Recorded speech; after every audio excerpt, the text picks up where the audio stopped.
Hello friends, एक बार फिर से आप सभी का बहुत बहुत स्वागत है math in magic tips YouTube channel में। फ्रेंड्स, आज की इस वीडियो में हम आप सभी को बताने वाले हैं कि दसवीं मैथ का ऐसे इंपोर्टेंट प्रीवियस समेटिव क्वेश्चन जो कि पिछले मैट्रिक एग्जाम में बहुत बार पूछे गए हैं और आपके मैट्रिक एग्जाम में पूछे जा सकते हैं। तो अगर आप इस बार मैट्रिक का एग्जाम देने वाले हैं तो वीडियो को शुरू से अंत तक देखना बिल्कुल ना भूलिएगा।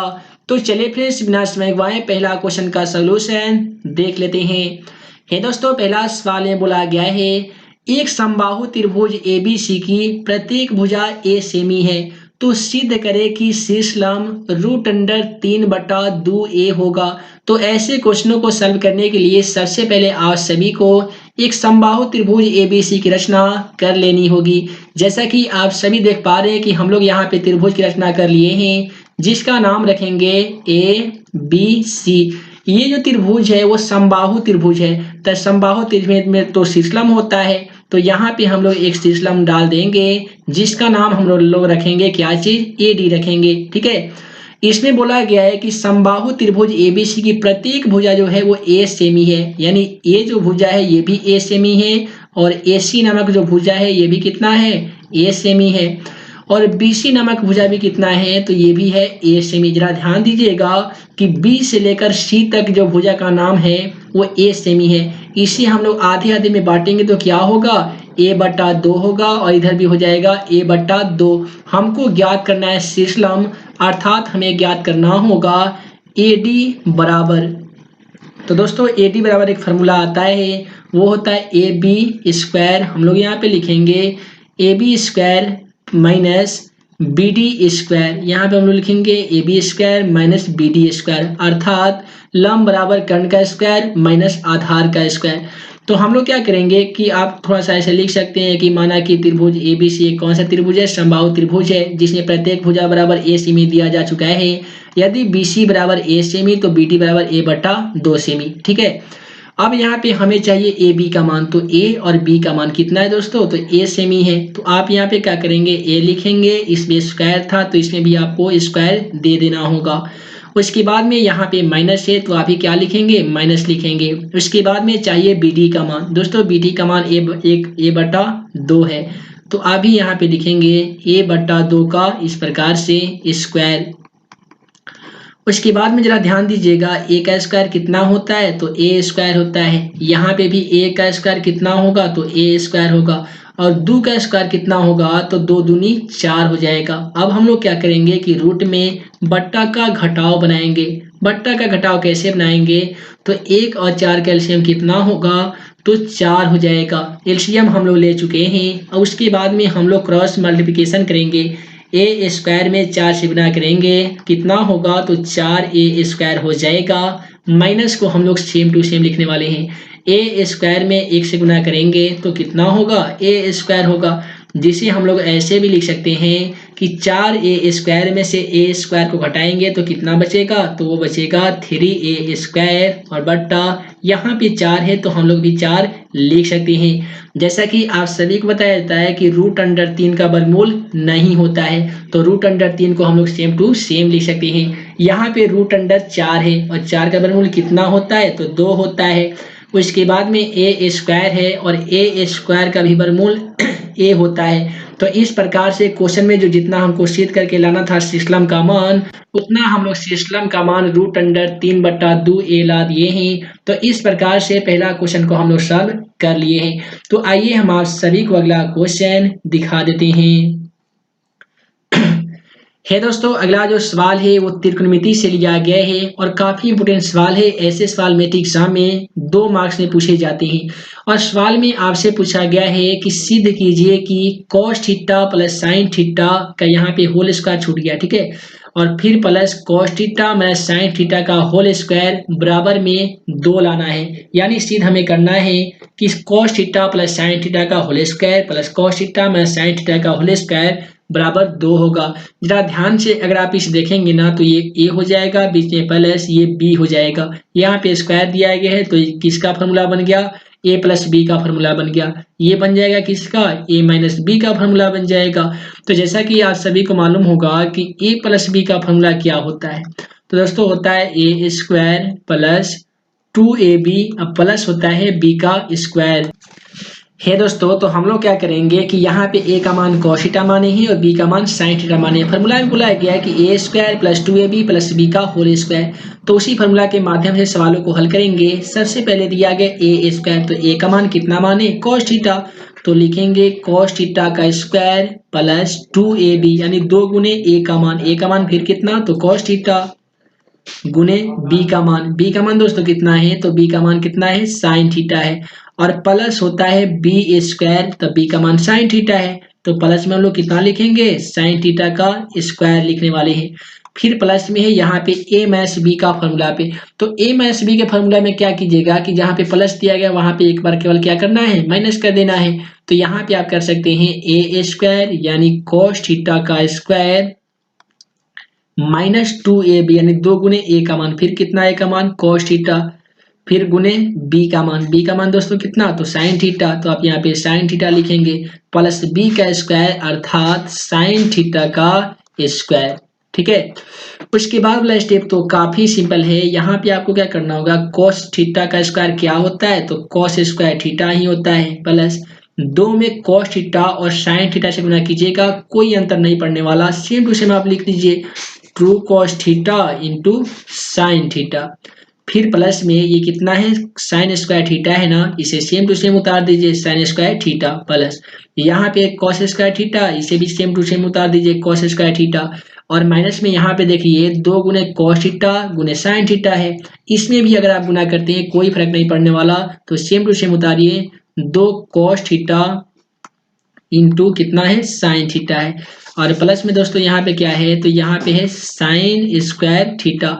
अब अगर आप ध्यान से देखेंगे तो plus 2 cos theta into sine theta और यहाँ पे मिलेगा minus 2 cos theta into sine theta. जैसा कि हम आप सभी को बताते हैं कि प्लस माइनस को हम लोग काट देते हैं, तो ये minus cos theta into sine theta और plus 2 cos theta into sine theta दोनों क्या हो जाएगा, कट जाएगा। तो यहाँ पे क्या बचेगा दोस्तों, तो यहाँ पे बचेगा cos स्क्वायर थीटा प्लस यहाँ पे प्राप्त होगा कितना साइन स्क्वायर थीटा, ये दोनों को हम लोग एक साथ लिखेंगे और बीच में क्या है, बीच में प्लस है। फिर यहाँ पे क्या मिलेगा, तो यहाँ पे मिलेगा दोस्तों cos स्क्वायर थीटा और प्लस यहाँ पे मिलेगा साइन स्क्वायर थीटा, तो आप ऐसे लिख सकते हैं साइन स्क्वायर थीटा। उम्मीद है कि यहाँ तक तो आपको समझ में आ ही गया होगा। अब एक फॉर्मूला आता है कि साइन स्क्वायर थीटा, इस प्रकार से sine square theta plus cos square theta बराबर 1 एक फार्मूला आता है त्रिकोणमिति का, उसी फार्मूला का यूज हम लोग करने वाले हैं। तो यहाँ पे cos square theta plus sin square theta का मान कितना होगा, 1 होगा plus cos square theta plus sin square theta का मान भी कितना होगा, 1 होगा और 1 में 1 को जोड़ दीजिएगा तो कितना आएगा, 2 आएगा। तो इस प्रकार से क्वेश्चन में सिद्ध करके 2 लाना था और हम लोग 2 ला दिए हैं। उम्मीद है कि इसका भी सॉल्यूशन आपको समझ में आ गया होगा। तो चलिए हम आज सभी को अगला क्वेश्चन दिखा देते हैं। सो है दोस्तों, अगला सवाल क्वेश्चन नंबर 4 में आप सभी मोबाइल स्क्रीन पे देख पा रहे होंगे। क्वेश्चन नंबर 4 में पूछा गया है कि 2 क्रमागत विषम धन पूर्णांक ज्ञात कीजिए जिसके वर्गों का योग 290 है। यानी हमको 2 ऐसे क्रमागत विषम धन पूर्णांक ज्ञात करना होगा जिसका जो वर्ग हो जाएगा ना, वर्गों का योग जो होगा वर्ग कर देंगे, स्क्वायर कर देंगे, दोनों को जोड़ देंगे तो उसका योग अर्थात जोड़ 290 आना चाहिए।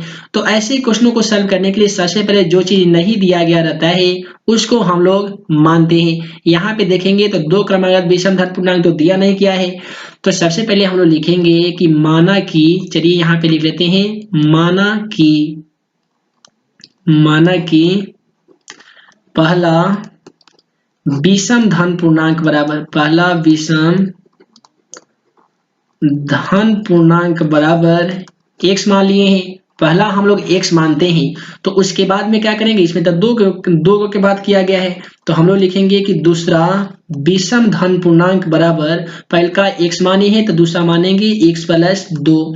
उसके बाद में हम लोग लिखेंगे अकॉर्डिंग टू क्वेश्चन, या ऐसे लिख सकते हैं प्रश्न से या प्रश्न के अनुसार। अब हम फिर से प्रश्न पढ़ेंगे कि प्रश्न हमारा क्या कहा है। तो प्रश्न को अगर आप देखेंगे तो बोला गया था कि 2 क्रमागत विषम धन पूर्णांक ज्ञात कीजिए जिनके वर्गों का योग। तो पहला विषम धन पूर्णांक हमारा x है तो लिखेंगे x और इसका भी वर्ग करेंगे। दूसरा विषम धन पूर्णांक x प्लस 2 है तो यहाँ पे लिखेंगे x प्लस 2 और इसका भी वर्ग करेंगे। अब इसका वर्ग करने के बाद जो जोड़ होगा, जोड़ने पर जो आएगा वो 290 के बराबर होगा।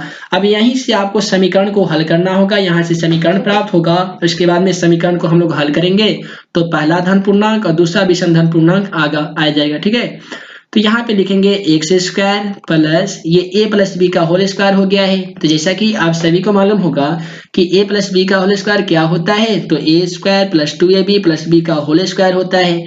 तो हम लोग लिखेंगे ए स्क्वायर अर्थात एक्स स्क्वायर प्लस 2ab यानी 2 गुने ए का मान x गुने बी का मान 2 प्लस बी का स्क्वायर यानी 2 का स्क्वायर बराबर में यहाँ पे 290 है। उसके बाद में क्या कीजिए, यहाँ पे देखेंगे तो x square plus x square मिलेगा। तो जैसा कि आप सभी को मालूम होगा कि एक्स स्क्वायर में एक्स स्क्वायर को जोड़ते हैं तो 2x स्क्वायर होता है। यहाँ पे 2 में 2 से गुना करेंगे तो 2 दूनी 4 होगा, x को सेम टू सेम लिखिए। फिर यहाँ पे 2 का स्क्वायर 2 दूनी 4 होता है और 290 को सेम टू सेम जहाँ पे है वहीं पे लिख सकते हैं। उसके बाद में यहाँ पे लिखेंगे 2x square plus 4x plus 4 बराबर में है 290 प्लस में बराबर की तरह आकर ये माइनस में 290 हो जाएगा। उसके बाद में हम लोग ऐसे लिख सकते हैं कि 2x स्क्वायर प्लस 4x, यहाँ पे देखिए 4 प्लस में है और 290 माइनस में है, बराबर की इधर 0 है। तो 4 में से 290 को माइनस कीजिएगा तो जाहिर सी बात ये 286 होगा जो कि माइनस में होगा। अब यहाँ पे देखेंगे तो सभी में 2 कॉमन आ रहा है तो 2 को हम लोग क्या करेंगे, कॉमन कर लेंगे। 2 कॉमन कर लेंगे तो यहाँ पे केवल एक्स स्क्वायर बचेगा प्लस 2 दूनी 4 यानी 2x बचेगा माइनस 143 दूनी 86 286 होता है तो यहाँ पे 143 लिख सकते हैं और बराबर में बचेगा 0। अब इससे क्या होगा कि 2 यहाँ पे मल्टीप्लिकेशन में है, बराबर की तरफ जाकर 0 में भाग होकर ये खत्म हो जाएगा और जो समीकरण की हमें प्राप्ति होगी वह समीकरण होगा x square plus 2x minus 143 होगा, जिसमें a का मान x का गुणांक कुछ भी नहीं है तो 1 हो जाएगा, b का मान 2 होगा, c का मान माइनस 143 हो जाएगा। आइए इसका द्विघाती सूत्र के द्वारा इसका मूल ज्ञात करते हैं अर्थात x और y का मान ज्ञात करते हैं। तो यहाँ पे हम लोग विवेचक ज्ञात करेंगे, विवेक्तर अर्थात d का मान फॉर्मूला होता है b स्क्वायर माइनस 4ac होता है। तो b का मान देखेंगे तो आपको 2 मिलेगा तो लिख दीजिए 2 का स्क्वायर माइनस 4 गुने a का मान कितना है तो 1 है तो आप 1 लिखेंगे गुने c का मान है माइनस 143 तो आप यहाँ पे लिख सकते हैं माइनस 143। अब इससे क्या होगा कि 2 का स्क्वायर 2 दूनी 4 होगा और 143 में 4 से गुना करके देख लीजिए तो कितना आता है। तो दोस्तों 143 में 4 से गुना कीजिएगा ना तो 572 आएगा तो आप यहाँ पे लिखेंगे 572 और माइनस से माइनस से गुना करने पे ये कितना हो जाता है, प्लस हो जाता है। 572 में अगर आप 4 को जोड़ते हैं तो कितना आएगा, 576 आ जाएगा। उसके बाद में आप सभी आसान तरीके से मूल ज्ञात करेंगे। मूल ज्ञात करने का आसान फॉर्मूला होता है माइनस बी, चलिए यहाँ पे लिख लेते हैं, हम लोग लिखेंगे minus b plus minus root under d बटा 2a लिख सकते हैं। उसके बाद में क्या करेंगे, माइनस और b का मान हम लोग लिखेंगे, कितना है b का मान तो 2 है, हम यहाँ पे लिख सकते हैं 2 plus minus root under d की जगह पे लिखेंगे 576 लिखने वाले हैं और 2a यानी 2 गुने a का मान, तो a का मान दोस्तों 1 था तो आप 1 आराम से लिख सकते हैं।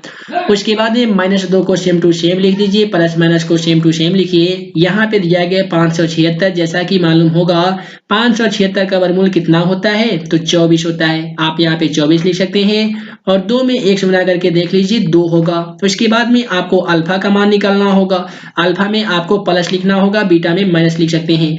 तो यहाँ पे बीटा का मान ज्ञात करने की कोई आवश्यकता नहीं है, चलिए हम लोग केवल अल्फा का मान ज्ञात करते हैं। अल्फा में लिखेंगे -2 प्लस 24 बटा 2, चलिए लिख लेते हैं -2 प्लस 24 बटा 2 लिखेंगे। इससे क्या होगा कि -2 और प्लस 24 बराबर क्या होता है तो ये होते हैं 22, तो चलिए लिख लेते हैं 22 बटा 2, ये कट के हमारा आएगा 11 दूनी 22, 11 आ जाएगा। तो अगर आप देखेंगे क्वेश्चन में हम लोग पहला धन पूर्णांक x माने थे तो x का मान हमारा कितना आ गया है, 11 आ गया है। दूसरा धन पूर्णांक x प्लस 2 माने थे यानी 11 प्लस 2 बराबर कितना होता है तो 13 होता है। तो इस प्रकार से पहला धन पूर्णांक हमारा 11 होगा, दूसरा धन पूर्णांक हमारा 13 होगा। आंसर जांच करने के लिए आपको करना होगा 13 का स्क्वायर प्लस 11 का स्क्वायर कर लीजिएगा और दोनों को ऐड कर लीजिएगा, आपका क्वेश्चन का आंसर 290 आ जाएगा। उसके बाद में अगला सवाल माध्य चैप्टर से लिया गया है। सवाल में पूछा जा रहा है कि x1 x2 का माध्य 5 है, x1, x2, x3 का माध्य 6 है, तो x3 का मान क्या होगा। तो क्या करना होगा, सबसे पहले आप यहाँ पे लिखेंगे कि माध्य बराबर, इसका एक फॉर्मूला आता है सिग्मा x बटा n। तो इसमें क्या करेंगे, पहले हम लोग x1 x2 का माध्य 5 है, इतना को पहले सॉल्व कर रहे हैं, ठीक है, इतना को पहले सॉल्व कर दे रहे हैं। तो इसमें माध्य हमारा प्राप्त था, माध्य दिया गया था 5 है, तो माध्य की जगह पे हम लोग 5 लिखेंगे।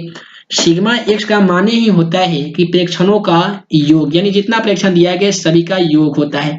तो हम यहाँ पे लिखेंगे x1 plus x2, x1 plus x2, और यहाँ पे बटा n दिया गया है। n का मतलब नंबर और नंबर का हिंदी संख्या होता है, यानी ये कितनी संख्या, तो x1 x2 दो ही संख्या ना है, तो आप यहाँ पे 2 लिख सकते हैं। उसके बाद में आप सभी को क्रॉस मल्टीप्लिकेशन करना होगा। हे दोस्तों, x प्लस x2 में यानी x1 प्लस x2 में अगर आप 1 से मल्टीप्लिकेशन कीजिएगा ना तो कोई परिवर्तन नहीं होने वाला, सेम टू सेम लिखना होगा। x1 प्लस x2 बराबर 5 में 2 से ना करके देख लीजिए तो 10 होगा, इसको यहीं पे छोड़ दीजिए। उसके बाद में ज्ञात करना है x1 x2 x3 का माध्य 6 है, तो आपको लिखना होगा कि यहाँ पे लिख सकते हैं, फिर लिखेंगे आप माध्य बराबर, चलिए लिख लेते हैं, माध्य बराबर सिग्मा x बटा a लिखेंगे। अब इसका माध्य कितना है, इसका माध्य दोस्तों 6 है, आप यहाँ पे 6 लिख सकते हैं। सिग्मा x में लिखेंगे x1 plus x2 plus x3, x1 plus x2 plus x3 लिखेंगे, और बट्टा में कितना है, तो ये 3 है। पहले जैसा फिर से हम क्रॉस मल्टीप्लिकेशन करेंगे, x1 plus x2 plus x3 में 1 से मल्टीप्लिकेशन करेंगे तो उतना ही होगा, x1 plus x2 plus x3 होगा। 6 में 3 से गुणा करके देख लीजिए तो 6 त्रिका 18 हो जाएगा। आप इसे ऐसे कर सकते हैं, x1 प्लस x2 को एक साथ कोष्ठ में बंद कर लीजिए, ऑटोमेटिक यहाँ पे x3 बेचारा अकेले रह जाएगा। तो आप यहाँ पे कर सकते हैं x1 प्लस x2 की जगह पे कितना मान आ गया है, तो 10 आया है, तो आप यहाँ पे 10 लिख सकते हैं, प्लस x3 को सेम टू सेम लिखिए, बराबर में 18 है। आप इसे ऐसे लिख सकते हैं, x3 बराबर अगर आप 18 लिख दिए तो प्लस यहाँ पे 10 है, बराबर की तरफ जाकर -10 हो जाएगा। जैसा कि मालूम होगा 18 में से 10 घटाते हैं तो कितना बचता है, 8 न बचता है। तो इस प्रकार से x3 का जो मान आएगा वो 8 आ जाएगा। तो हे दोस्तों, वीडियो लंबी ना हो जिस कारण मैं इस वीडियो सीरीज में आप सभी को 1 से लेकर मैथ का 5 ऐसे इंपॉर्टेंट सब्जेक्टिव क्वेश्चन का सलूशन बताया हूं जो कि आप सभी के एग्जाम के दृष्टिकोण से काफी ही महत्वपूर्ण था। तो आगे आने वाली वीडियो सीरीज में हम आप सभी को बताने वाले हैं वैसे प्रश्न जो मेट एग्जाम में 5 नंबर में पूछे जाते हैं। उम्मीद है कि आज का यह वीडियो आप सभी को पसंद आया हो तो वीडियो को लाइक करें, अपने दोस्तों में शेयर करें। ऐसे ही नए नए वीडियो पाने के लिए आप हमारे YouTube channel math and magic tips को सब्सक्राइब करना बिल्कुल ना भूलिएगा। तो हे दोस्तों, मैं मुक्तिमान अंसारी जल्द मिलूंगा अगले वीडियो में नए वीडियो क्वेश्चन के साथ। तब तक के लिए वीडियो के लिए बहुत बहुत